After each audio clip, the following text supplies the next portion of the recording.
दिवाळीची खरेदी फक्त हिंदूंच्या दुकानातून करा असं वादग्रस्त विधान अहिल्यानगरचे राष्ट्रवादीचे आमदार संग्राम जगताप यांनी जाहीर सभेत केले। तसंच हिंदूंवर मशिदीतून हल्ले होतात असा आरोपही केलाय। सोलापूरमध्ये जनाक्रोश मोर्चा काढण्यात आला। यात जगतापांनी सहभाग घेतला तर तेढ निर्माण करणाऱ्यांवर गुन्हे दाखल करण्याची मागणी अबू आझमींनी केली। लोकांवरती हल्ला झाला, कुठून झाला ते पोलिसांना काही माहिती नाही।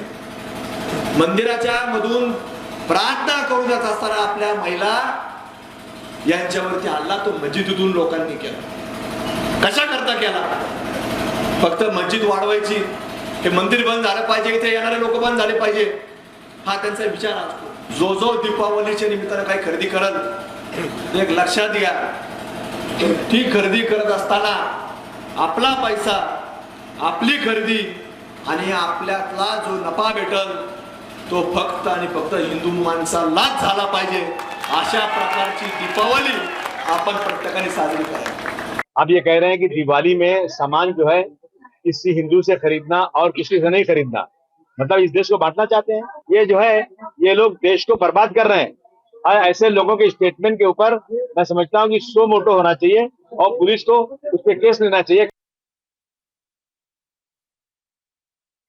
तर सामाजिक तेढ निर्माण करणाऱ्यांना मुख्यमंत्री फडणवीसांनी रोखायला हवं अशी मागणी एमआयएमचे नेते वारिस पठाण यांनी केली आहे। भाजपाने असं आपले नफरती चिंटूआनं सोडलेले आहे, ज्यांच्या फक्त एकच काम आहे की तुम्ही जा आणि नफरत फैलावा। आणि नफरत कशा रीतीने ते फैलावू शकतात? तुम्ही जा मुसलमानांना शिवगाडी द्या, त्यांना सांगा असं आम्ही तुम्हाला साठी नाही करणार, आम्ही तुमच्याची खरेदी नाही करणार, आम्ही तुमच्या सोशल बॉयकॉट करणार। हे संविधानचे उल्लंघन आहे।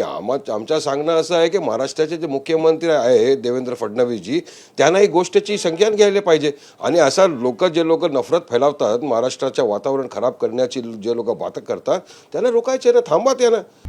आता isakal.com आहे देशातील नंबर 1 ची मराठी न्यूज वेबसाईट। प्रत्येक अपडेटसाठी isakal.com ला नक्की भेट द्या।